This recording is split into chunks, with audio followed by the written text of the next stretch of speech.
So far, we have crossed the glycocalyx, the cell wall, and the plasma membrane. Now we officially entered the cytoplasm, the living interior of the bacterium. This is where all the important works are going to happen, guys. Think of it as we are walking inside a factory. Outside, we saw the walls and the security gates. Now we are about to meet the workers, the blueprint room, and the storage area. The cytoplasm is a jelly-like fluid that fills the inside of the bacterial cell. But don't think it as just jelly, guys. It actually a busy workplace where the enzymes, nutrients, ribosomes, DNA and many molecules are going to suspended. Now almost every metabolic reaction inside the bacterium is going to happen within the cytoplasm. Let's begin with one of the easiest topics but also one of the most frequently confused one is the inclusion bodies. Imagine your home. When you buy extra rice, sugar or wheat or any of the grocery, where do you going to keep them? Not in a kitchen sink, right? Obviously. You store them in a storeroom for later use. Bacteria do exactly the same thing. Instead of wasting the extra nutrients, they are going to store them as a inclusion bodies. Like definition is, inclusion bodies are non-living reserve materials. They are present in the cytoplasm. Main function is storage. But what actually they are going to store? They are going to store the glycogen for as a energy reserve and polyphosphate granules, sulfur granules and the lipid materials such as a PHBs. Think of them as the bacterium's emergency saving account.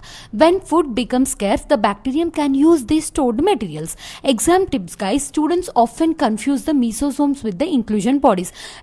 Remember this, guys. Mesosomes are the membrane folds, inclusion bodies are the storage granules. One helps with the cellular functions, the other is helping to store the food. Now let's visit the most important region inside the bacterium, the nucleoid. If bacteria don't have a true nucleus, where is their DNA then? The answer is the nucleoid. The definition is, the nucleoid is an irregular region where the bacterial chromosome is located.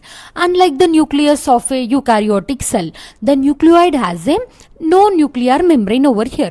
That's one of the defining feature of the prokaryotes. Nucleoid with no nuclear membrane. The real life analogy is, imagine you are carrying an important document. One person keeps it inside a locked folder. Another person is going to carry the same document without a folder. The information is still there, but it isn't enclosed. Same way, this exactly how the bacterial DNA is arranged. The DNA is present, but there is no nuclear membrane around it.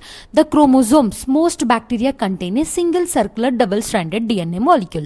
This DNA is going to carry the genetic information which is needed for our growth, metabolism and the reproduction. Quick question, guys. If I ask you, does bacterium have a DNA?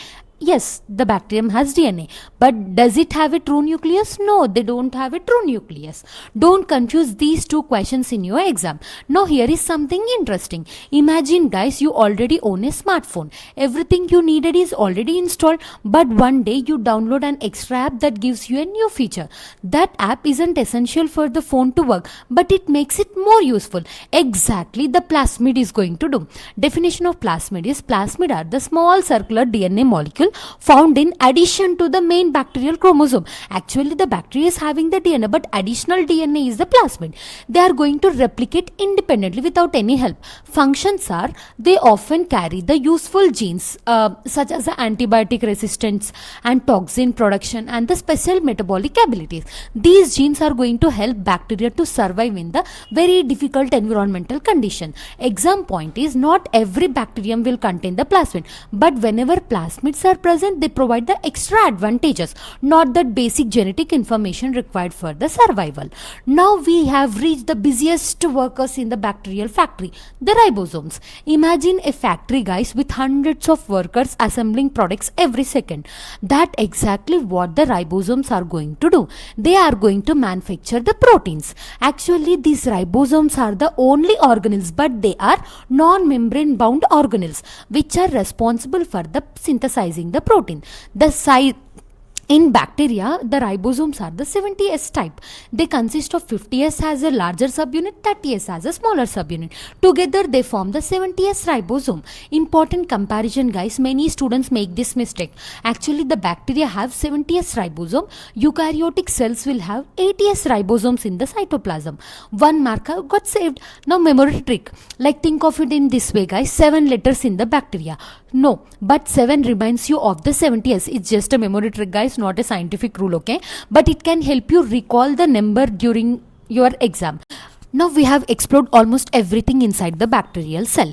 Only two important structures are left, guys, the flagella, pili and fimbriae. In the final part, I will be discussing how bacteria is going to attach to the surfaces and how they are going to move, and then we will revise the entire prokaryotic cell with some exam focused MCQ. Let's finish this journey strong.